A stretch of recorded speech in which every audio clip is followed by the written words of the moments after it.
अस्सलामुअलैकुम मेरी प्यारी भाइयों बहनों, आप सब कैसे हैं। आज से एक नया सफर शुरू हो रहा है।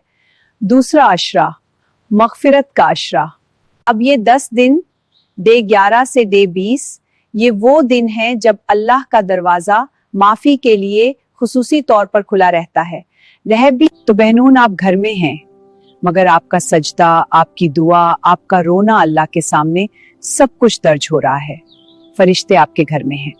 सच्ची तौबा में पहला कदम ये है कि हम अपने गुनाह को गुनाह माने। अक्सर हम अपने आप को जस्टिफाई करते हैं, वो पहले बोला था इसलिए मैंने कहा, हालात ऐसे थे।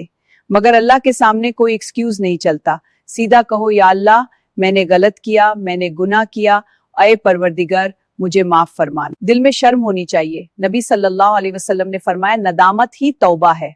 अगर दिल में कोई दर्द नहीं, कोई शर्म नहीं, तो वो सिर्फ जबान की हरकत है, तौबा नहीं।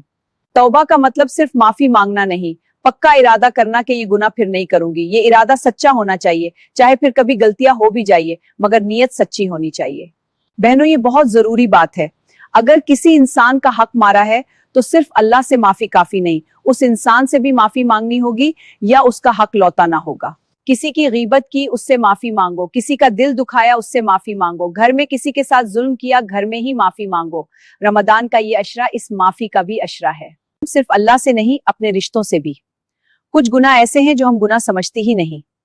आज खास तौर पर यह समझना जरूरी है, गीबत यानी किसी की पीठ पीछे बुराई करना, ये एक बहुत बड़ा गुनाह है।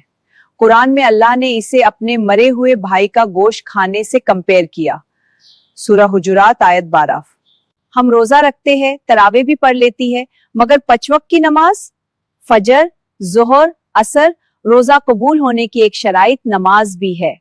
किसी भी एक फर्ज नमाज का छूटना बहुत बड़ी बात है। आज से पक्का इरादा करो, पंचोकक्त। ये सबसे ज्यादा अंदर की बात है, मगर आज कहना जरूरी है। कई बार हम घर के बाहर बहुत अच्छी होते हैं, मगर घर के अंदर माँ के साथ तेजी से बोलती है, शोहर से बेरुखी से पेश, बच्चों पर गुस्सा निकलना, बीवियों से बेरुखी से पेश। ऐसा नहीं होना चाहिए। आप घर की जिम्मेदार हैं, घर की रूह औरत होती है, मगर एक औरत जैसी जिम्मेदार है, मर्द भी उतना ही जिम्मेदार है। सो सबको मिलकर घर के महल बनाना होगा।